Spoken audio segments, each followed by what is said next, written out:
이야기를 통해 정치인의 삶과 발자취를 이야기하는 공간, 오유경의 인생 책방. 오늘의 주인공은 세월호 변호사, 거리의 변호사에서 재선 국회의원으로 오신 분입니다. 여러분 누군지 아시겠죠? 더불어민주당의 박주민 의원 오셨습니다. 어서 오세요. 네, 반갑습니다. 네, 반갑습니다. 네.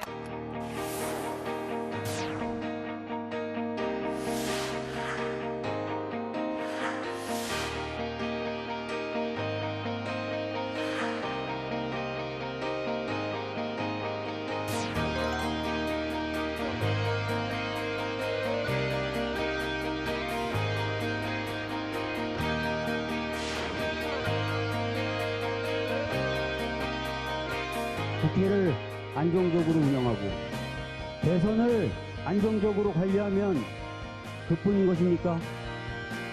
아니면 새로운 시대를 맞이하기 위해 새로운 의제를 발굴하여 국민들과 치열하게 토론하고 전환의 시대를 준비해야 합니까?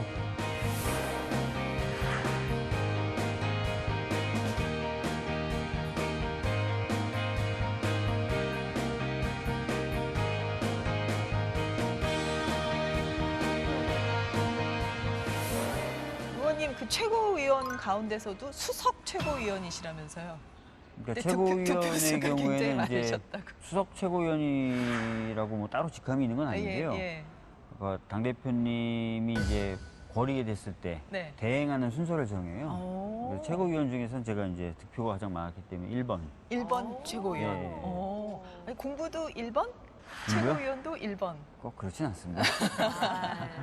우리 이제 박주민 의원 같은 경우에는 언더그라운드에 있다가 그다음에 무서운 신예가 됐다가 그렇죠. 최근에 완전 스타로 지금 떠오르고 있는 오. 그런 지금 아. 상황이신 거죠. 오. 근데 스타는 예전부터 스타셨어요. 아, 그랬어요? 뭐 박주발이 저는 뭐 예전부터 알고 있었고 우리 주발 씨, 네. 주발이 발의를 너무 많이 하셔가지고 네. 그때부터 지금도 별명이 되게 많으시잖아요. 오. 아까 소개를 해주셨지만 사실 뭐 세월호 변호사는 많이들 알고 계시고, 네, 네. 근데 저는 거리의 변호사 요거는 음. 제가 이제 정치에 좀 문외한이라 요건 어떤 건지 좀 여쭤봐도 될까요? 예전에 뭐 민변이나 참여연대 활동할 때 보면 예. 인권 침해 현장을 많이 찾아다녔어요. 근데 인권 침해 현장이 뭐 꼭 건물에 있거나 그렇진 않잖아요. 주로 이제 집회나 시위 현장이라든지 아니면 사고가 발생한 현장이다 보니까 거리에 많이 있었고요. 네. 뭐 노숙 같은 거 많이 하고 이러니까 이제 사람들이 이제 너는 왜 변호사가 법정이 아니고 거리에 있냐. 그래서 이제 노동자분들이나 또는 인권단체 활동가분들이 거리의 변호사다 이렇게 불러주신 적이 있죠. 네.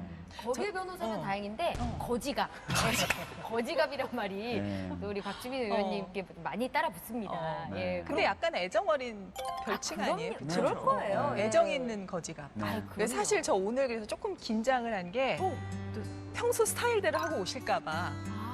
근데 오늘은 평소 스타일과 다르게 굉장히 말끔하죠. 헤어스타일도 말끔하게 하고 면도도 하시고. 하시고. 다 해주셨잖아요. 그냥. 아, 그래서 네. 지금 정돈이 되신 거구나. 그래서 사실은 뭐 머리 네. 만져주시고 이렇게 하신다 그러면 약간 조금 머리는 안 만져주시면 안 돼요. 왜냐면 제가 봐도 제가 어색하니까. 또 이렇게 패션 센스가 있으신지 이게 배지인지 사실은 되게 예쁜 배지예요. 브로치 같기도 하고. 이게 다 왜 뭐예요? 이렇게 많아요? 뭐 이거는 이제 세월호 그렇죠. 어머님들이 노란- 직접 만들어 오. 주신 매듭 납이고요. 예. 그 아래는 제주 4.3, 아. 그 아래는 위안부 피해자 할머니들 상징하는 납이고 여기는 여수 순천, 이건 또 세월호. 네. 아니 이렇게 배지가 많다 보면 어깨가 네. 무거우시겠어요, 진짜. 세월호 팔찌도 세월호 팔찌도 있어. 팔찌는 한 3개 차고 다니고요. 어. 세월호, 또 소녀상, 그다음에 스텔라 데이죠. 근데 많은 분들이 넌 왜 이렇게 많이 차고 다니냐라고 얘기하는데 네. 정확히 말씀드리면 제가 찬 거는 이제 하나 정도밖에 없고요. 나머지는 다 차고 다니라고 채워주시면 안 빼시는 거구나. 예, 아니면 편지 같은 거로 이제 동봉해서 주시면서 이거 좀 차고 다녔으면 좋겠다 그러면 제가 이제 차고 다니는 거라서 이제 근데 제가 안 차고 다니면 왠지 그분들한테 죄송하게 돼서 네. 그냥 달고 다녀요.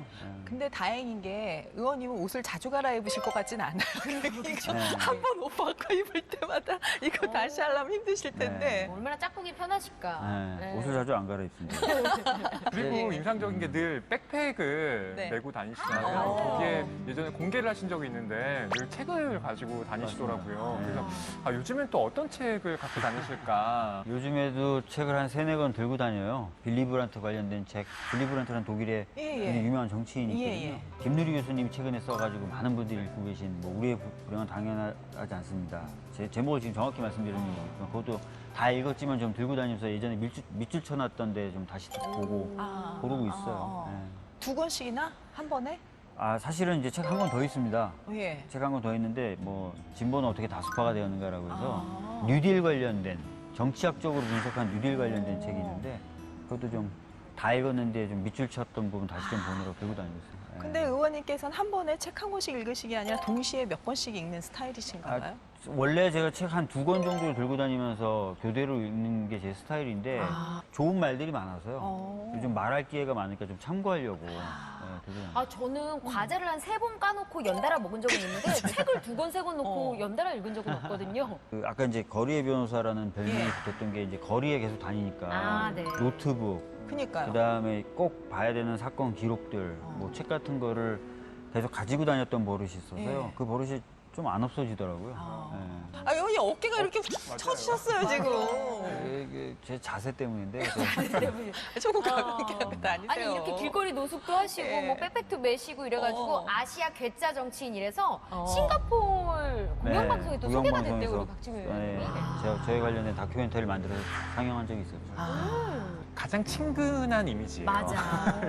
다른 변호사분들은 어. 이렇게 깔끔한 정장에 뭔가 저분들은 약간 다가가기 어렵다라는 어. 인상이 좀 있는데 왠지 의원님께는 깔끔하지 않다는 말은 아니잖아요. 그게 아니죠. 예. 친근하다. 친근한 거, 예. 왠지 그러니까 어. 거지갑이라는 그 별명이 네. 진짜 친근해. 희화화 좀 되긴 했지만 실은 네. 그만큼 사람들에게 가까이 있다라는 예. 뜻이잖아요. 자, 이런 박주민 의원님의 인생책은 과연 무엇일까 기대가 되는데 오늘 사실 추천해준 책이 신현복 교수님의 옥중서한 감옥으로부터의 사색이라는 유명한 책입니다. 네. 먼저 다들 아는 분이기는 하지만 네. 우리 신현복 교수님에 대해서 조금 소개를 해주세요. 신영복 교수님 하면 아무래도 그 기나긴 징역살이를 얘기해야 할 것 같아요. 네. 예, 무려 20여 년이나 감옥에 있었는데요. 네.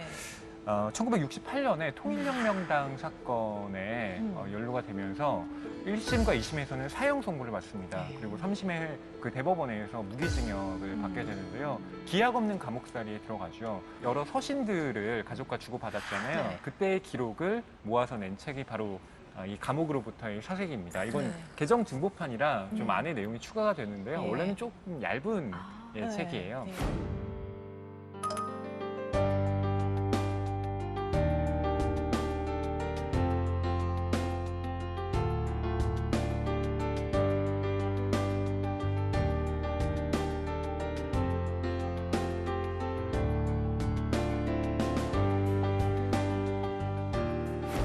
1998년에 사면 복권이 됩니다. 하지만 그 젊은 시절 20대 후반부터 40대 40대 후반까지 네. 그러니까 젊은 시절이 다 그렇죠. 감옥 안에서 보낸 거잖아요. 그 세월을 누가 보상해 줄까라는 안타까운 마음이 참 드는데 그때 동양고전에 특히 많은 공부를 하게 됩니다. 네, 네.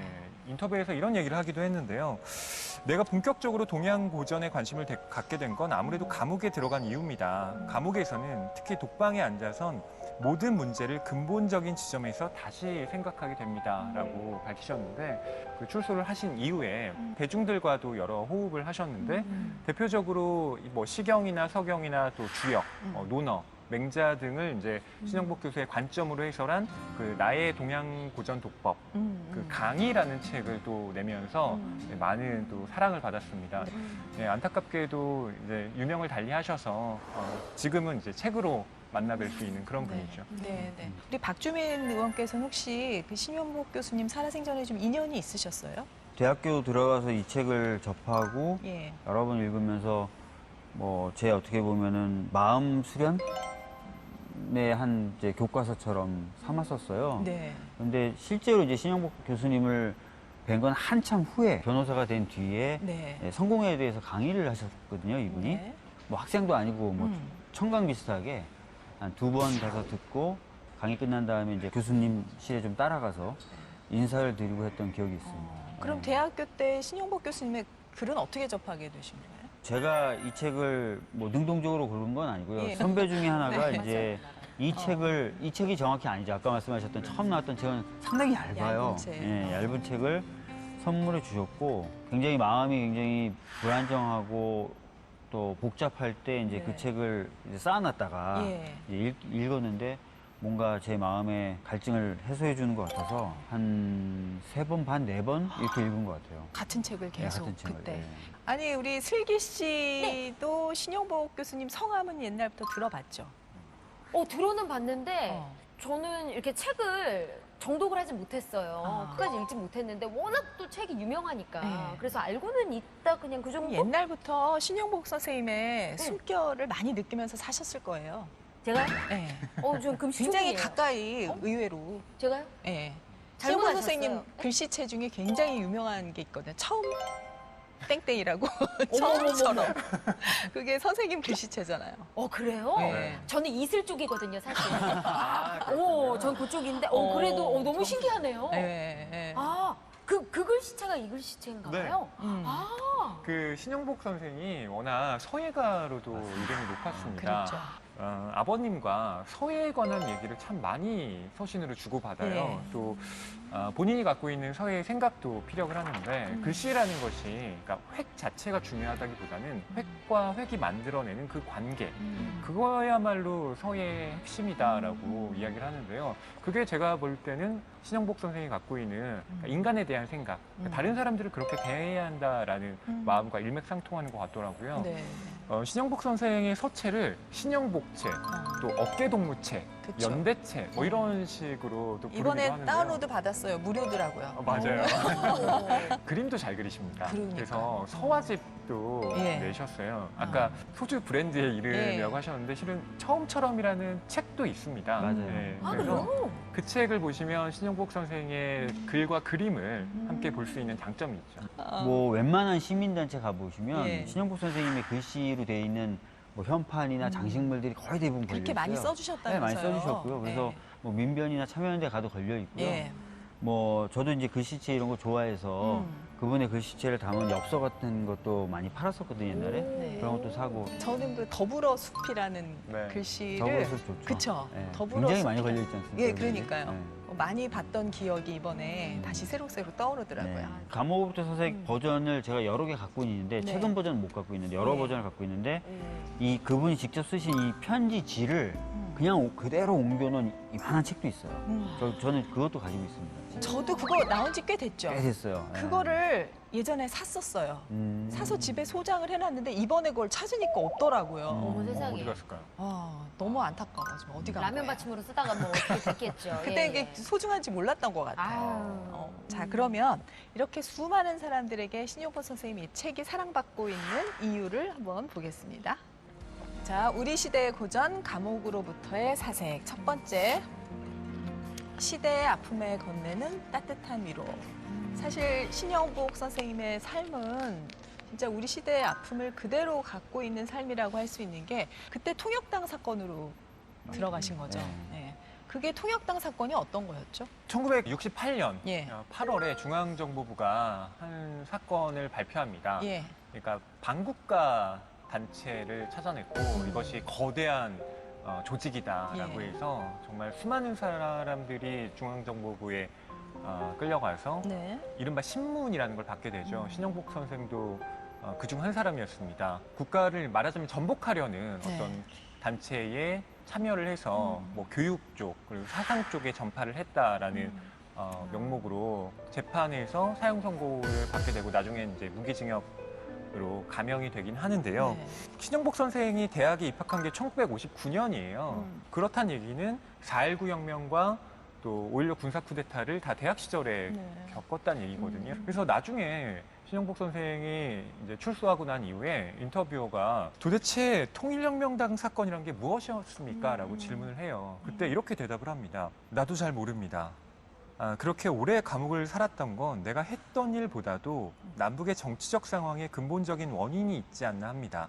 학생 서클들을 조직해 공부했는데 그건 그냥 요즘의 학생운동 수준이었죠. 라고 답을 해요. 예. 예. 어떻게 보면 그 시대가 통일혁명당 사건이라는 걸 이제 만들어냈고, 그러니까 그 사건 자체가 굉장히 많은 그 조작과 어떤 압박이 있었다라는 걸 증명하는 그런 사건이었죠. 사실 통역당이라는 게 있긴 있었어도 그 안에서의 선생님의 활동이 사형수가 될 만한 그런 활동이 있었던 건 아닌데 이제 여러 가지가 겹쳐서 침소봉대가 됐던 그런 시대에 이분이 희생자였으니까 어떻게 보면 막 울분과 분노와 억울함으로 감옥 생활을 하실 수도 있었잖아요. 그러니까요. 근데 정작 이 책에 보면 그런 분노나 이런 건 없고 네. 사회에 대한 그리고 동료 수감자에 대한 그리고 자신에 대한 가족에 대한 따뜻함이 절절하게 녹아 있잖아요. 그러니까요. 그래서 저도 그게 깜짝 놀랐고 어떻게 보면 그 따뜻함에 제가 이끌려서 책을 여러 번 보게 됐던 것 같아요. 네. 저는 가장 기억에 남는 게 또 되게 유명한 구절이기도 한데 그 네. 여름에 대해서 쓴 얘기 있잖아요. 아, 그게 되게 유명하죠. 기억에 네. 저도 그 여름 관련된 오. 부분 굉장히 기억이 많이 남아요. 맞아. 사람에 대한 그 상대적 감정들 이런 것들 그러면서 자기 존재도 막 네. 얘기를 하는 거잖아요. 하게 되고 사실은 없는 사람은 여름이 낫다 그러잖아요. 네. 거지갑이시니까 지금 이해를 많이 겨울에 하실 거야. 한대서 계시는 것보다는 그래도 여름에 밖에서 겨울엔 계시는 근데 힘들어가지. 이제 꽉 밀집된 곳에 여러 사람이 있으면 바로 그 옆에 있는 사람을 단순한 열덩어리, 그치. 네. 열덩어리로 37 인식하게 도에. 된다는 거잖아요. 너무 더운데 옆에 네, 붙어 옆에 있으니까. 딱 붙어 있어야 되는 칼잠이라고 하죠. 이렇게 몸을 뒤틀 수도 없게 다 옆으로 네. 누워서 자야 돼. 따닥따닥 붙어서 자는데 한여름에 이제 더위가 올라가고 냉방 시설은 안 돼 있는데 네. 옆 사람이 어떤 친근한 어떤 친구나 동료가 아니라 나를 덥고 힘들게 만든 열덩어리처럼 자꾸 여겨지는. 네. 그게 네. 이 책에는 이제 396쪽에 여름 징역살이 개수님께라고 보내는 편지에 적혀 있는데요. 1985년 8월 28일에 쓴 네, 편지입니다. 네. 없는 사람이 살기는 겨울보다 여름이 낫다고 하지만 교도소의 우리들은 없이 사는 건 더합니다만 차라리 겨울을 택합니다. 왜냐하면 여름 징역의 10가지, 20가지 장점을 일시에 무색해 해버리는 결정적인 사실. 여름 징역은 자기의 바로 옆 사람을 증오케 한다는 사실 때문입니다.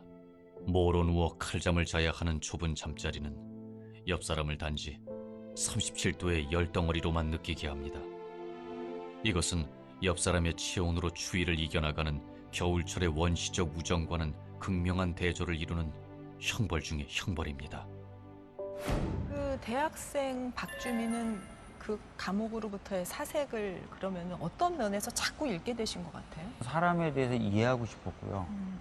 또 사람과 관계 맺음이라는 것에 대해서 저도 좀 성찰을 해보고 싶었고 무엇보다도 제 자신에 대해서 좀 돌아보고 싶었거든요. 근데 중학교 때까지만 해도 공부를 되게 잘했어요. 그러니까 공부를 공부로 생각한 게 아니라 그냥 즐겁더라고요. 뭔가 배운다는 게. 그래서 자연스럽게 공부를 잘하게 됐는데 고등학교 때 딱 들어가니까 이제 그 고등학교 약간 좀 특수한 학교라서 선행학습이라고 불리는 그런 것들을 엄청 하고 들어온 친구들이 거의 대부분이었어요. 그래서 네. 이제 첫 번째 시험을 보고 나니까 굉장히 성적이 안 나온 거죠. 예. 근데 너무 잘하는 친구들이 많으니까. 예, 그때부터는 공부가 즐거움이 아니라 이제 등수, 아하. 성적 이걸 위주로 이게 바뀌면서 네. 굉장히 괴롭게 공부를 했어요. 근데 어떻게든 성적을 올리고 등수를 올려야 된다는 그 생각이 저도 빠져가지고 굉장히 자학적으로 공부를 했습니다. 그래서 고등학교 다니는 3년 내내 외모에 신경 쓰면 안 된다 해서 거울을 한 번도 안 보고 이성에 신경을 쓰면 공부를 못 한다 그래서 남녀공학이었거든요. 합반은 아니었는데 마치 이제 여학생들 얼굴을 보면 갑자기 사랑에 빠질 수 있다 이런 이상한 생각을 가지고 3년 내내 땅바닥만 보고. 어머, 진짜요? 네. 나중에 졸업하고 보니까 친구들이 저를 굉장히 괴짜로 기억하고 있더라고요. 오, 그때도 뭐 여전하셨네, 괴짜는. 네. 그리고 밥 먹을 때도 저 혼자 밥 먹으면서 단어장 보고 수학여행 가서도 저는 안 놀고 단어장 들고 다니고 이렇게 보냈는데 어떻게 하면 그렇죠? 되게 피곤한 스타일. 그래서 그 삶이 정상적이지 않다는 것을 대학 들어가자마자 바로 알게 된 거예요. 그러니까 뭔가 이게 정상적이지 않아서 제 감정이 어떤 건지도 잘 모르겠고, 기쁜 감정, 슬픈 감정 이런 것도 잘 모르겠고, 또 그런 감정이 일었을 때 이걸 어떻게 다뤄야 될지도 모르겠고, 사람을 어떻게 대해야 될지도 모르겠고, 뭔가 갑자기 이제 꽉 조여진 상태에서 넓은 곳으로 왔는데 마치 버려진 것 같은, 아무것도 모르는데 버려진 것 같은 상황이었어요. 그래서 제가 나를 좀 일단 우선은 정상적인 사람으로 다시 만들어야 되겠다라는 생각이 들어서 스스로 자각을. 네, 스스로. 그래서 이제 이것저것 경험을 해보자. 책도 여러 가지 읽어보자라고 생각을 했고, 이제 그래서 그런 경험을 해볼 수 있을 만한 데를 찾아서 동아리든 뭐 아니면 그런 선배들하고 같이 뭐 철거촌, 뭐 농촌, 공장 이런 데 다니면서 이제 계속 여러 가지 활동을 했었고, 책도 읽고 토론도 하고 그런데 자연스럽게 뭔가 느끼게 된 게 예. 제가 뭔가 남들에게 도움이 되거나 될 수 있는 일을 하고 있을 때 제가 제일 기쁘더라고요. 제일 즐겁더라고요. 그래서 대학을 졸업하고도 이제 사회운동을 계속 해야 되겠다 이런 마음을 먹었었던 좀 그런 상황에 이제 어떻게 보면은 제 마음에 이제 약간 특히 이제 그런 영향을 많이 줬던 책이 이제 감옥의 사색입니다. 그 신영복 선생님은 강제로 수인의 생활을 하신 거잖아요. 근데 스스로 유폐 생활을 그렇게 3년 동안 하시고 네. 그러네. 자유를 만끽하셨을 때 저 같으면 그래 당당하게, 그죠? 이제 연애도 하고 이제 놀아야겠다라고 생각하는데 철거촌 다니시고 이렇게 아니 하신 뭐 것 저도 자체가- 대학 들어서 처음에는 대학 들어오면 드라마처럼 자동적으로 연애가 되고 막 잘생겨지고. 캠퍼스에 만나고 있고 그럴 줄 그렇지. 알았는데 나도 그럴 줄 알았거든. 캠퍼스에 그냥 딱 가자마자는 이런 느낌이었어요. 진짜 아까 말씀드렸던 대로 아무것도 할 줄 모르고 사람에 대해서 알지도 못하고 심지어 제 자신에 대해서도 알지 못하는 상태에서 허벌판에 그냥 혼자 서 있는 듯한 느낌이었어요. 그래서 일단은 제가 뭔가 정상적이 돼야 사람을 만나든 연애를 하든 할 것 같아서 어떻게 스스로 자각을 해서 뭔가 세상을 알아야겠다, 뭐 그러게요. 이웃과 나눠야 그거 되겠다 신기해요. 그런 생각을 맞아요. 하게 되셨을까? 굉장히 비범한 부분이 있으셨는데. 뭔가 대학 생활에 대한 로망과 꿈이 있었는데 그게 안 돼서 그랬을 수도 있고요. 또 제가 좀 약간 들으시면 안 믿기실 수도 있는데 대학 들어가기 전에 저도 이번엔 선행학습이란 걸 좀 해야 되겠다. 그래서 법에 관련된 책을 미리 좀 읽고 들어가야 되겠다. 근데 제가 서점 같은 데 가본 적도 고등학교 때는 한 번도 없고 그런데 이제 대단하시다, 교보서점이라는 데를 가가지고 예. 막 그때 쭈뼛쭈뼛해서 뭐 법사가 어디 있어요 이렇게 물어보기도 힘들었어요. 그래서 대충 둘러보고 빨리 집에 가야지 법이라고 써져 있는 책이 있어서 딱 들고 나왔어요. 근데 그게 변증법적 유물론이었어요. 근데 그거를 이제 집에 가서 야, 보는데 어려운 독일 혼자서 철학책. 사상 굉장히 이제 갑자기 머리가 정리되는 듯한 느낌을 그걸 받으면서 아마 그게 좀 머리 정리가 된 상태에서 아마 예. 대학 들어서 제가 그런 느낌을 받으니까 더 약간 그런 쪽으로 갔었던 원래는 경영 쪽을 가시려고 그랬다고 네, 들었어요. 맞아요. 근데 뭐 꿈을 갑자기 바꾸신 거예요? 고등학교 때 그렇게 아까 말씀드린 대로 과학적으로 공부를 하다 보니까 과학적인 공부. 그 몸이 망가졌어요. 그래서 성적은 나왔는데 네. 몸이 굉장히 안 좋은 상태에서 이제 시험을 보다 보니까 네. 이제 재수를 하게 됐고 재수를 끝내고 나서 보니까 야 내가 4년 준비를 했는데 이 점수를 남기고 과에 가는 건 좀 아깝다. 점수를 점수가 남아 돌았다고요? 네, 경영학과 가면 점수가 많이 남는다. 세상에. 그럼 이 남는 점수가 아까우니까 남는 점수 없도록 가려면 어디를 가야 되냐 해서 법대를 가면은 이야. 된다 그래서 그냥 법대를 갔어요. 야, 점수를 이런 사람이 안 실제로 뜨기 위해서. 있구나. 그러니까. 실제로 있구나 이런 분이. 점수가 이렇게 남는 사람은 아니 이제 남는다라는 열심히 말 처음 들어봐요. 열심히 커피숍이나 이런 데 가서 포인트 쌓아놓고 예. 포인트 마일리지 쌓아놓고 안 꽉 쓰면 써야죠. 안 쓰면 이상하잖아요. 네, 안 되지. 마지막까지 다 써야죠. 네. 알뜰하게 쓰고 가셨네, 법대를. 네. 어우, 야, 그렇구나. 굉장히 신기한 외계인을 보는 그러니까요. 예. 보시는 분들 가운데도 그러신 분들이 더러 계실 것 같아요. 그러시구나. 네. 그리고 또 이제 우리 선생님 같은 경우에 고통스러웠던 때를 청구회 추억으로 기억을 하세요. 국민학생들 예. 우연히 만나서 그 계속 모임을 가졌잖아요. 한 달에 한 번씩 만나가지고. 근데 그것도 소풍 가는 길에 이제 우연히 만난 애들이잖아요. 근데 보통 우리는 애들 있으면 조금 귀찮다고 생각을 하는데 이분이 품성이 워낙 따뜻한 게 애들한테 계속 괜히 말 시키고 그 다음 약속을 잡고 실제로 아이들하고 그 약속을 계속 지키면서 은근히 아이들에게 정신적으로 용기를 북돋아주는 그런 일들을 2, 3년을 하셨단 말이죠. 1966년 이른 봄철 문학회 회원 20여 명과 함께 서울흥으로 한나절의 답청놀이에 섞이게 되었다. 우리 일행과 같은 방향으로 걸어가고 있는 6명의 꼬마 한 덩어리를 뒤늦게서야 깨닫게 되었다. 나는 이 꼬마들의 무리에 끼어 오늘 하루를 지내고 싶은 생각이 들었다. 이 길이 서울흥 가는 길이 틀림없지? 네, 일로 곧장 가면 서울흥이에요. 우리도 서울흥에 가는 길이에요. 이 가난한 꼬마들과의 가느다란 인연은 이렇게 봄철 잔디밭에서 진달래 맑은 향기 속에 이루어졌다. 장충체육관 앞의 광장에서 우리 7명은 옛 친구처럼 반가이 만났다. 비가 오는 날이면 장충체육관의 처마 밑과 층층대 밑에서 만났으며 겨울철에도 거르는 일 없이 만났다. 회의 명칭도 꼬마들의 학교 이름을 따서 청구회라고 정식으로 명명하였다. 청구회? 대체 이게 뭐하는 단체야? 아! 어서 명단 대라고! 청구회 그들은 초등학교 7학년, 8학년 학생들입니다. 그리고 나는 군법회의에서 청구회가 잡지사 청맥사를 의식적으로 상징하고 명명한 이름이 아니냐는 희극적 질문을 엄숙히 추궁받았다. 언젠가 먼 훗날 나는 서울흥으로 봄철의 외로운 산책을 하고 싶다. 맑은 진달래 한 송이 가슴에 붙이고 천천히 걸어갔다가 천천히 걸어오고 싶다. 뭔가 모여서 뭔가 어떤 이야기를 나누는 것조차가 정말 힘들었던 네, 시기라고 하고요. 뭐 저도 경험해보지 못했지만 80년대, 그 통역당 사건보다 훨씬 시간이 흐른 80년대만 해도 대학교에서 학생들이 뭐 닭싸움하기 위해서 모여도 잡혀갔다고 하는 전설 같은 얘기가 있더라고요. 제가 나온 학교에는 닭사건하고 학사건이 되게 유명한데 예. 닭사건은 이제 점심 먹고 학생들이 닭싸움하려고 모였는데 잡혀가서 닭사건. 학사건은 이제 뭔가 데모를 하려면 학우들이 외쳐야 되잖아요. 네. 근데 항상 캠퍼스 안에 경찰들이 상주해 있었기 때문에 학 하면 잡혀갔다는 거예요. 그래서 학사건 이런 식으로 뭔가 좀 사람들끼리 관계를 맺고 토론하고 고민하는 그런 기본적인 자유마저 억압됐었던 세대를 사셨던 분이죠. 의원님은 그런 시대는 대학 다닌 게 아니잖아요. 네. 훨씬 편안하게 네, 자유를 그럼요. 누리면서 운동권이셨나요, 혹시?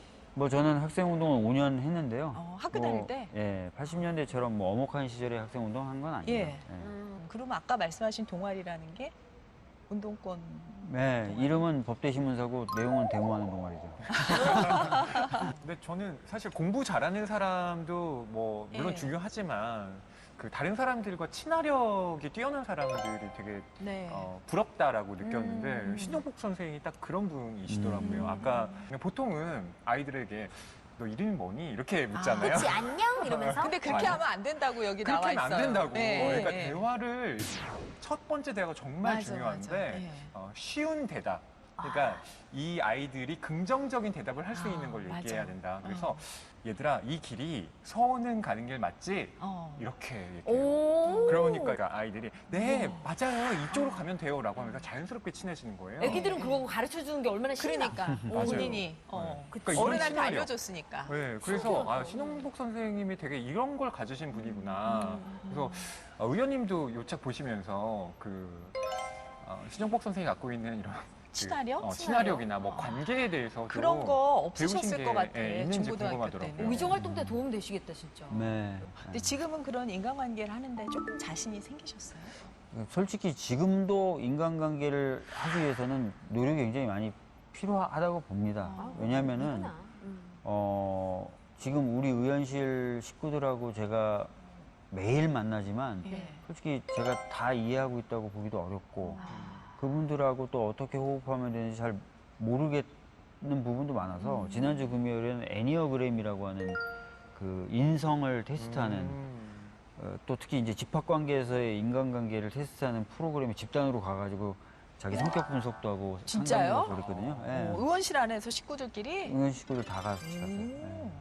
자주 보면 당연히 안다. 나는 너 당연히 알지. 나 해봤는데 다 알아. 이거는 사실 잘 안 맞는 것 같아요. 사람에 대해서 평가를 할 때 이분은 굉장히 상대적인 관점에서 항상 평가를 하시려고 했던 것 같아요. 그러니까 자기 주관이 뚜렷하고 그 기준으로 무조건 재단하는 게 아니라 저 사람의 입장을 먼저 항상 고려하려고 하는 거잖아요. 제가 이제 읽었던 대목 중에도 이런 게 있어요. 그러니까 창녀, 소위 말하는 매춘부에게 매춘을 하지 말라고 얘기하는 게 아니라 그분들이 왜 매춘을 할 수밖에 없는지와 하지 않아도 되는 환경을 먼저 만드는 게 필요하지 않을까? 뭐 이런 대목도 나오고.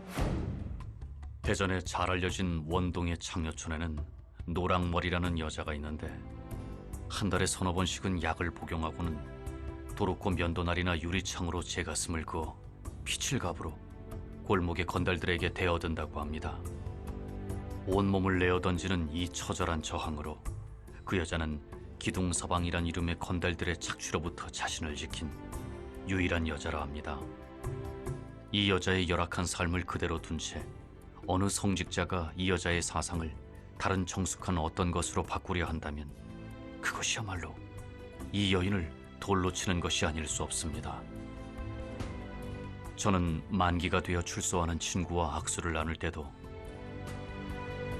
이젠 범죄하지 말고 참되게 사십시오.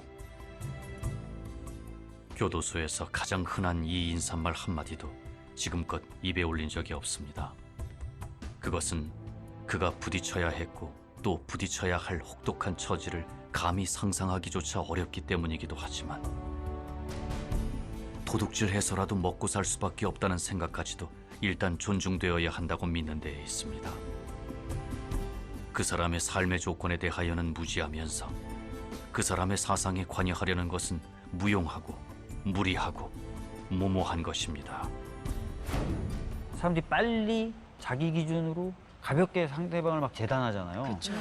그런 게 안 된다라고 자꾸 얘기하시면서 또 그렇게 뭔가 평가하거나 관계를 맺을 때 자기 자신도 끊임없이 돌아보면서 하라라고 얘기하셨던 거, 뭐 이런 것들이 저한테는 많이 남는, 가슴이 많이 남는 거예요. 자, 다음으로 넘어가겠습니다. 우리 시대의 고전이 된 감옥으로부터의 사색 이유는 뭘까요? 사색이라고 쓰고 가족애라고 읽는다. 근데 이 가족애를 빼놓고는 이 책을 얘기할 수 없는 게 처음에 그 감옥으로부터의 사색이라는 제목을 봤을 때는 저는 감옥에서 쓴 글이니까 뭔가 철학적인 좀 그런 이야기들이 정치에 관련된 네. 이런 것들이 있을 줄 알았는데 수은 편지고 이렇게 사소한 안부 이런 게 많은 거예요. 네. 그래서 처음에 몇 장을 읽으면서 좀 당황했어요. 옛날에 처음 읽었을 때. 보통 감옥에서 쓴 책이라고 하면 네. 제일 먼저 떠올리는 게 안토니오 그람시의 옥중수고라는 책이 네, 있어요. 네. 거기에 보면 이제 마르크스주의에 입각한 자기의 철학 사상들을 정말 뭐 이론적이고 실천적인 어떤 서신의 형태로 쓰게 되는데 감옥으로부터의 사색은 어떻게 보면 그런 책은 아니라고 볼 수가 있습니다. 예. 왜냐하면 모든 글이 다 검열받았거든요.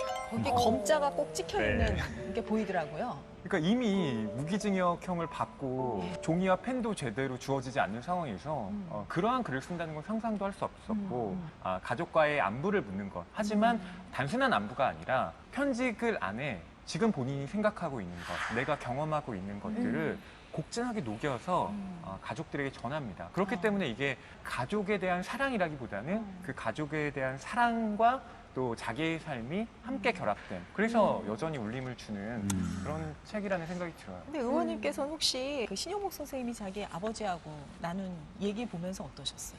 그건 또 있었던 것 같아요. 뭐냐면 대학교 다닐 때는 제가 이제 집회에 갔다 오고 이런 것들을 아버지하고 어머니하고 비밀로 하진 않았고요. 아, 그러셨어요? 갔다 왔다고 얘기하고 그러면 아버지는 그러셨던 것 같아요. 가지 말라는 말보다는 왜 가는데라고 얘기하셔서 이유에 대해서 제가 설명도 드리고 또 아버지가 경우에 따라서는 뭐 그건 타당한 것 같고 그건 타당하지 않은 것 같고 이런 식의 말씀을 하셨던 것 같아요. 네. 그러면 박주민 의원은 아버지하고 토론을 하신 거네요. 사실 뭐 어렸을 때나 아니면 뭐 심지어 대학 다닐 때만 해도 자주 대화를 못 나누죠. 네.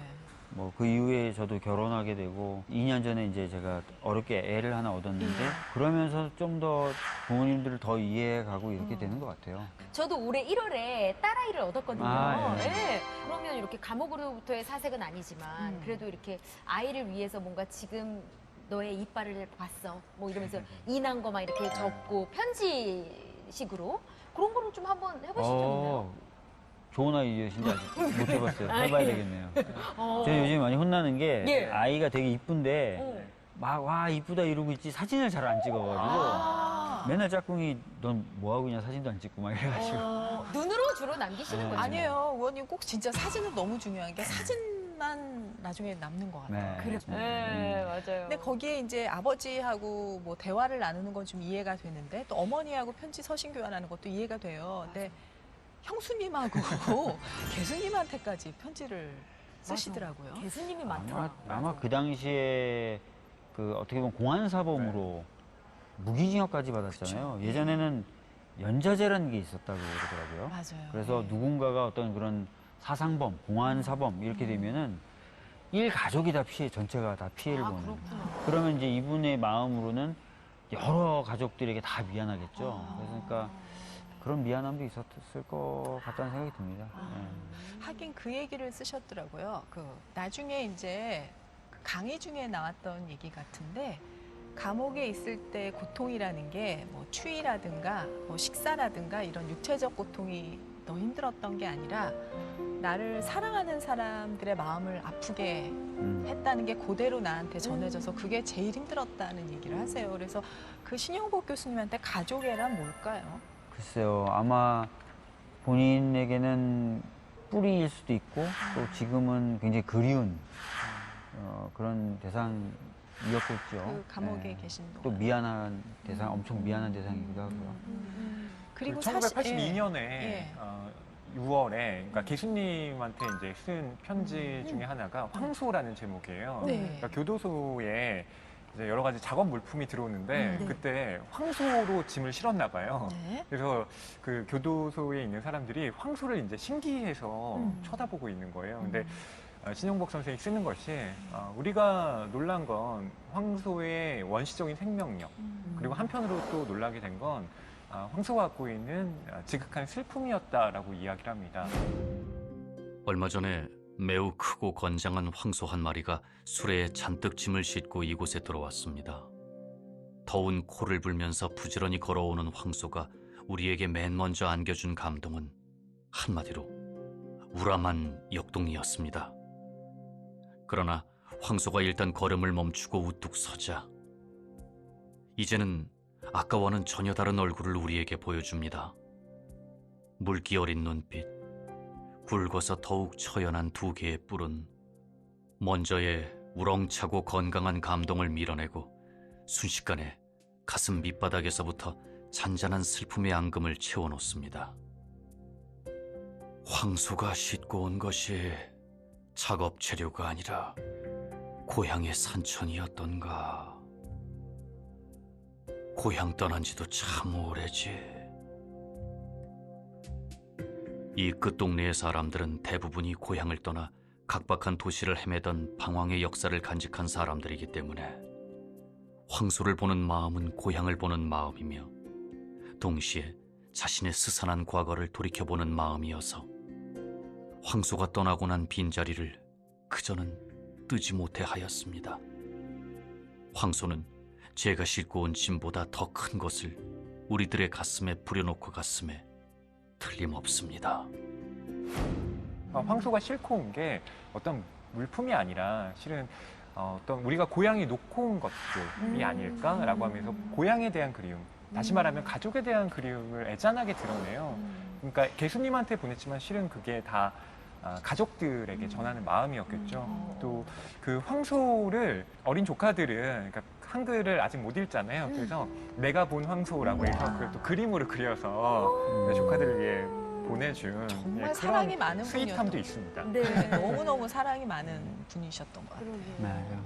감옥으로부터의 사색이 선생님이 지은 책 제목이 아니더라고요. 출판사가 지은 제목이래요. 그래서 만약에 그러면은 다시 제목을 정한다면은 뭐라고 하겠냐 하고 물어봤더니 혹시 그거 들어본 적 있으세요? 다시 저는 선생님이 못 들어봤는데. 못 들어보셨어요? 다시 쓰는 편지라고 하고 싶다. 아. 그때 못다한 얘기가 너무 많으시대. 왜냐하면 그거는 다 검열을 아까 얘기한 것처럼 검열을 받았기 때문에. 자, 다음 가겠습니다. 독자의 조건에 각기 울림을 주는 감동입니다. 누구나 어떤 처지에서 이 책을 읽든 간에 다 감동을 받는다는 건데 우리 허희 평론가는 어떤 면에 있어서 이 책이 좀 울림이 왔어요? 감옥으로부터의 사색, 그러니까 가족들에게 쓰는 편지 외에 그 남한산성 육군교도소에 있을 때 초창기에 썼던 글들도 여기 실려 있습니다. 어떻게 보면 저는 이게 굉장히 짧지만 피로 쓴 글처럼 느껴지더라고요. 그래서 저한테 어떤 감동이 있었고요. 그다음에 한편으로는 그런 가혹한 생활을 경험한 사람들이 이른바 괴물과 싸우면서 괴물을 담게 된다라는 말처럼 그렇게 될 수도 있거든요. 근데 전혀 그러한 면모를 보이지 않으세요. 제가 이제 밑줄을 그었던 부분 중에 하나가 형수님께 보내는 편지 중에 서도와 필체인데 사람의 아름다움도 그 서체와 같아서 타고난 얼굴의 조형미보다는 그 사람의 지혜와 경험의 축적이 내밀한 인격이 되어 은은히 배어나는 아름다움이 더욱 높은 것임과 마찬가지입니다. 저는 인생을 보는 시각도 이와 다르지 않다고 믿습니다. 라고 쓰고 있어요. 그러니까 보통 우리는 재능이 뛰어나면 저 사람 되게 부럽다, 돈 많으면 부럽다라고 생각하지만 인간을 평가하는 건 그런 게 아니다. 그 사람이 어떻게 살아왔느냐, 그 사람이 축적해온 인생 전체를 봐야 한다라고 쓰고 있는데 그런 점이 저한테 굉장히 감동을 주더라고요. 저는 확 와닿진 않지만 그래야겠다라는 생각이 들기도 하고 어쨌든 사상범이기 때문에 너무 막 이 현실을 막 원망하고 막 짜증내고 막 이럴 것 같은데 그 따뜻한 투성인 이 책이 너무 신기하고 경이롭고 더 자세히 한번 들여다보고 싶은 그런 마음이죠. 오히려 20년 감옥 생활하고 나오시면서 나는 그 안에서 공부를 많이 했고 대학을 나왔다는 식으로 표현을 하시고 본인 스스로 나는 완전히 인간이 개조됐다라는 표현도 하시더라고요. 전혀 다른 환경에 그냥 불만을 가지고 자기가 스스로 벽을 쌓고 그 안에 꼭 나는 이 사회가 싫어 이렇게만 계셨을 수도 있는데 그렇죠. 그 안에서도 또 다른 사회를 보시고 그 작은 사회를 통해서 전체 사회를 보려고 하고 계속 그렇게 노력하면서 이 생각의 지평을 계속 넓혀 나가셨던 것 같아요. 저는 이번에 이제 강의를 많이 찾아보니까 어떤 걸 느꼈냐면 너무너무 겸손하시고 사람을 대하는 태도가 저는 굉장히 감동이었어요. 그래서 사실 오늘 박주민 의원 오셨을 때 내가 더 다른 때보다도 더 의원님을 이제 귀하게 이렇게 대해야겠다라고 하고 시작을 했는데 의원님이 너무 묵뚝뚝하신 것 같아요. 이제 많은 분들이 그런 얘기도 하시고 네. 사람을 쭉 이렇게 인생을 살아오면서 살갑게 대하는 쪽으로 오리엔티드 된 게 아니라 아까도 말씀드렸던 대로 막 병적으로 차단하면서 지내기도 하고 막 이랬던 사람이라서 사람을 만나고 살갑게 하는데 의외로 전 에너지가 좀 많이 드는 사람이에요. 근데 항상 지쳐 있으니까 에너지가 거의 바닥인 상태에서 또 사람을 계속 봐야 되잖아요. 그러니까 무뚝뚝하다는 얘기 많이 하세요. 그렇죠. 네, 쟤는 왜 인사해도 저렇게밖에 안 해? 아니 이렇게. 솔직히 세월호 변호사 거리의 변호사잖아요. 그러면 딱 의원님 안녕하세요. 하면 안녕하세요. 막 이러실 줄 알았어요. 그건 정치인의 모델인데요. 박주민 의원님은 오늘 이 상태가 최상의 기분 아니세요? 그나마 지금 컨디션이 나은. 그죠? 봐봐요. 예. 아니 근데 정치는 어떻게 딱 계기가 있으셨어요? 정치는 이제 민변 활동을 이제 계속 하다 보니까 이름도 좀 나고 그래서 여러 차례 이제 제안을 받았었는데요. 좋은 제안들도 많았었는데 다 거절을 했었어요. 예. 정치는 굉장히 중요한 문제고 정치가 잘 돼야 된다고 생각했지만 제가 굳이 정치를 할 필요는 없다고 생각했었는데 2016년에 이제 제안을 받을 때는 기억을 하시겠지만 2016년 그때는 저희 당이 아닌 상대 당이 한 200석 이상 한다. 그래서 저희 당은 수도권에서는 전멸할 것이다라는 게 지배적인 판단이었고 분위기였어요. 그랬죠. 네. 꽃가마 타고 정치인 된 것처럼 자꾸 얘기하시는데 그렇진 않고요. 그때 제안이 들어올 때 어떻게 들어왔냐. 전에는 좋은 기회니까 한번 해봐라. 소위 말하는 꽃가마 태워서 모시고 가겠다. 이런 제안도 많은데 그때는 제가 하기 안 싫다고 하셨고. 2016년에는 야, 다 망해간다. 근데 진짜 그냥 다 망하면 좋겠냐. 뭐 너라도 좀 새로운 피라도 좀 들어와서 찍소리라도 하고 망해야지. 라고 하면서 이제 들어오라 그러니까 그때는 만약에 거절한다면 제가 약간 비겁한 것 같은 느낌이 들더라고요. 그래서 그냥 떨어질 거라고 생각하고 됐는데 쫙 되셨잖아요. 그때 이제 예상 밖으로 저희가 126석을 했죠. 그 정치인 되신 거는 살아온 게 또 있으시고 민변 활동을 하셨기 때문에 이렇게 좀 추측이 되는데 오늘 만나 뵈니까 연애한 게 추측이 안 돼요. 연애는 어떻게 하셨을까? 상상이 안 돼요. 어떻게 그러니까 그 에너지가 우리 따님한테 오르르 이런 거 하세요? 잘 못 놀아준다고. 아 진짜? 짝꿍이 뭐라 그래요? 또 혼났어 짝꿍님한테? 그러셨구나. 근데 짝꿍님이 상당히 엄하신가 봐요. 사진 안 찍는다고 또 네, 혼내주고. 저희 짝꿍이 뭐 엄하다기보다는 뭐 기본적인 잔소리는 하죠. 그렇죠. 네. 예. 좀만 눈 돌리면 누워 있다고 자꾸 뭐라고. 아, 그치. 제 짝꿍은 지쳐서 들어와서도 막 놀아주는데 그게 여자지. 제가 좀 그게 엄마죠. 안 되니까 어. 항상 그게 미안하고. 어. 네. 아, 알겠습니다. 아빠 박주민의 이제 반성 모드에서 벗어나서 네. 다시 이제 기살리는 분위기로 좋아, 가서. 좋아. 솔직히 이번에 당대표 나오실 줄은 몰랐거든요. 저도 몰랐어요. 본인도 몰랐으면 말 다 했지. 아까 무슨 고민 속에서 나오신 거예요, 지금? 그 두 분의 사실 대권 후보군의 분들이 먼저 출마 선언을 그러니까. 하셨고 예. 그래갖고 왜 다른 후보들은 다 사퇴를 다 하신 오히려 거예요? 사퇴를 할 예. 정도로 저도 그래서 전당대회가 이번에 그렇게 무난하고 안정적으로 치러지는 것도 괜찮겠다고 생각을 했는데 네. 또 두 분만으로는 전당대회에 뭐 활기도 없고 또 당에 대한 고민은 제가 이제 두 분과는 다른 비전도 좀 있고 출마를 결심하게 됐는데요. 네. 또 뭐 주변에서 엄청 막 꼬셔대는 악마들도 있고 그래가지고 어떤 당을 만들고 싶으신지. 지금 많은 분들이 위기의 시기다. 그리고 전환이 필요한 전환의 시대다. 이렇게 얘기를 하시고 어떻게 보면은 많은 분들이 어려움을 호소하시기 때문에 그 어떤 때보다 정치가 필요한 시기입니다. 그래서 뭐 위기의 시대, 전환의 시대, 또 정치가 필요한 시대에는 정치가 국민분들과 정말 많은 이야기들을 나눠야 됩니다. 그리고 국민 옆에 있어야 되고요. 당이 다행히 이제 한 176석이라는 큰 규모가 됐어요. 큰 규모의 정당이 안정적으로 운영되는 것도 좋지만 아까 말씀드렸던 대로 국민들 옆에 좀 더 있으려고 하고 국민들과 좀 더 대화를 하려고 하고 이렇게 해야 된다고 저는 생각을 합니다. 앞으로는. 그래서 그런 식으로 좀 당 운영이 바뀌었으면 좋겠다. 당 운영을 바꾸겠다. 이렇게 지금 생각하고 나왔습니다. 네, 지금 말씀하신 부분이 우리 신영복 선생님이 항상 자주 하셨던 얘기하고 일맥상통을 하는 거예요. 돕는다는 것은 비 오는 날 우산을 함께 쓰는 것이 아니라 같이 비를 맞는 것이다. 같이 옆에 있어준다는 게 굉장히 중요한 건데 아마 신영복 교수님의 책을 여러 번 읽어서 아마 많이 각인이 돼 있으실 것 같고 자연스럽게 또 우리 박주민 의원의 삶의 철학 중에 하나로 녹아있지 않을까 그런 생각을 하게 되네요. 그 무엇보다 진짜 본인 이름처럼 예. 주민을 생각하고 예. 네, 항상 주민의 입장에서 최선을 네. 다하는 그런 나라를 위하는 일꾼이 되시지 않을까라는 생각을 또 열심히 해봅니다. 하겠습니다. 네, 아유, 더 기대돼요 앞으로가. 앞으로 박주민 의원이 일으킬 또 이 정치권의 어떤 바람, 신선한 바람을 또 기대해 보면서 오늘 이 시간 마치도록 하겠습니다. 감사합니다. 네, 감사합니다. 감사합니다. 네, 감사합니다. 감사합니다.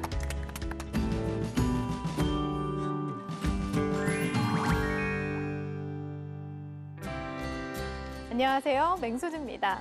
국회 도서관이 추천하는 새로 나온 책과 다양한 추천 테마 도서를 소개하는 오늘 뭐 읽지입니다.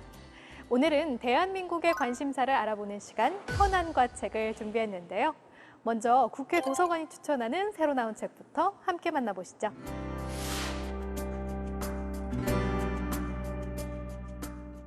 세계적인 철학자 프리드리히 니체. 파시즘과 일부 관련돼 있다고 오해받았거나 부분적으로만 이해돼 왔던 니체의 철학을 제대로 이해할 수 있는 책이 나왔습니다. 니체는 모든 철학은 자전적 이야기를 담고 있다라고 말했는데요. 사상가 이전에 한 남자의 생애를 철저히 파고들어 그동안 잘못 알려진 사실들을 바로잡습니다. 인간 니체와 그의 삶을 형성한 사건과 사람들을 집중 조명해 니체의 철학이 어떻게 형성됐는지, 그것이 니체 사상에 어떻게 결부되어 있는지를 한순간도 눈을 뗄 수 없을 만큼 생생하게 그려내는데요. 역사상 가장 많은 오해를 받아온 철학자 니체. 놀라운 철학의 탄생 과정을 생생하게 보고 싶다면 꼭 한번 읽어보시길 추천합니다. 매일 들고 다니는 스마트폰의 평균 크기인 5.5인치가 남성들의 평균 손 크기인 7.6인치에 맞춰졌다는 사실 알고 계셨나요? 영국의 여성 운동가이자 저널리스트인 저자는 수천 년 동안 남성에게 맞춰진 데이터가 여성들을 더욱 힘들게 하고 있다고 주장합니다.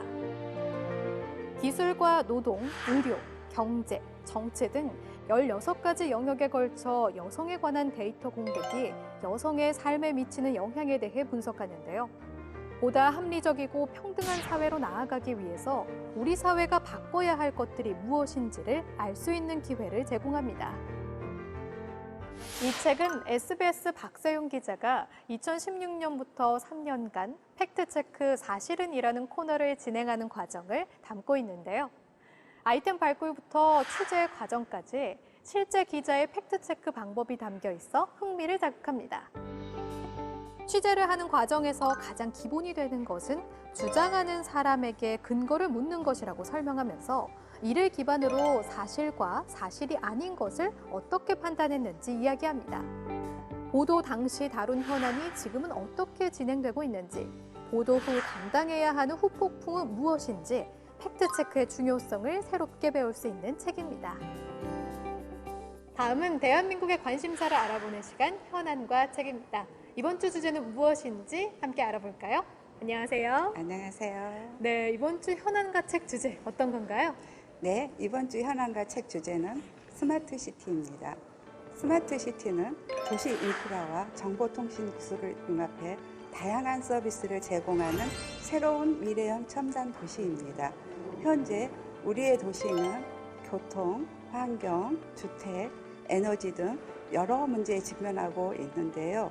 이러한 도시 문제들을 첨단 기술로 해결할 뿐 아니라 새로운 성장 동력을 창출할 수 있는 대안인 스마트시티는 세계 각국의 주요 정책 중 하나이기도 합니다.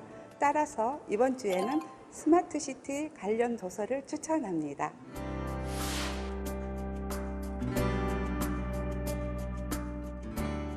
손가락 하나로 모든 것을 제어하는 것은 물론 언제 어디서든 첨단 기술을 사용할 수 있는 시대가 머지 않았는데요. 책 한눈에 읽는 스마트시티는 국내뿐 아니라 사우디아라비아, 인도 등 세계 여러 도시의 스마트시티 프로젝트에 참여한 저자들이 자신의 경험을 바탕으로 스마트시티에 대해 분석해낸 책인데요. 우리가 살고 있는 도시가 에너지, 교통, 생활, 안전, 환경, 경제 등 다양한 분야에서 어떻게 스마트해질 수 있는지에 대해 설명합니다. 또한 처음으로 스마트시티에 관심을 갖는 사람들도 쉽게 읽을 수 있도록 세계 각국의 다양한 사례를 중심으로 구성돼 있어 누구나 빠르게 스마트시티에 대해 한눈에 이해할 수 있는데요. 도시의 디지털화가 어떻게 스마트시티로 바뀌는지 자세히 알아가는 시간 가지시길 바랍니다. 그렇다면 성공적으로 스마트시티를 구축하기 위해서 가장 중요한 건 무엇일까요? 바로 여러 분야의 유연한 융복합이라는 것이 주된 평가인데요. 도시공학 분야, 공간정보 분야, IT 분야, 인문학, 심리학 등 다양한 분야의 여러 전문가들의 협업이 가장 중요하다고 이야기합니다. 도시 전체가 더불어 살아가는 것이 진정한 스마트시티의 모습이라고 말하면서 전반적 에너지 세이빙으로 가득한 에코시티, 그리고 그 안에 담겨야 할 사람 중심의 도시 등 우리가 예측 가능한 스마트시티의 모습을 자세히 그려주는데요. 이 책의 가장 중요한 특징은 글자로만 이뤄진 것이 아니라 책 중간중간 QR코드를 삽입해 유튜브 영상을 보면서 이해할 수 있도록 도왔습니다. 동영상 시대에 걸맞게 책마저도 스마트한데요. 첨단 기술은 어렵지만 스마트시티로 변화해가는 사회상이 궁금하다면 이 책을 참고하시면 좋겠습니다. 스마트시티를 성공적으로 구축하기 위해서는 첨단 기술도 중요하지만 가장 중요한 것이 또 하나 있다고 합니다. 바로 시민의 참여인데요. 서울의 디지털 미디어시티, 송도 등 수많은 도시의 스마트시티 프로젝트에 참여한 저자 앤서니 타운샌드는 기술을 사용하는 주체는 인간이기 때문에 결국 인간의 행동에 모든 것이 달려있다라고 이야기합니다. 도시 사람들이 첨단 기술을 이용해 매 순간 내리는 결정이 스마트시티로 구현된다는 의미인데요. 이 책은 시민들의 결정에 따라 스마트시티가 어떻게 조성되는지를 살펴보고 시민들의 참여로 만들어질 미래의 도시에 대해 상상할 수 있는 기회를 제공합니다. 새로운 도시에 대한 논의가 활발한 지금 앞으로 등장할 스마트시티가 우리 삶과 어떻게 연결되어 있는지 알아가는 시간을 가져보는 건 어떨까요?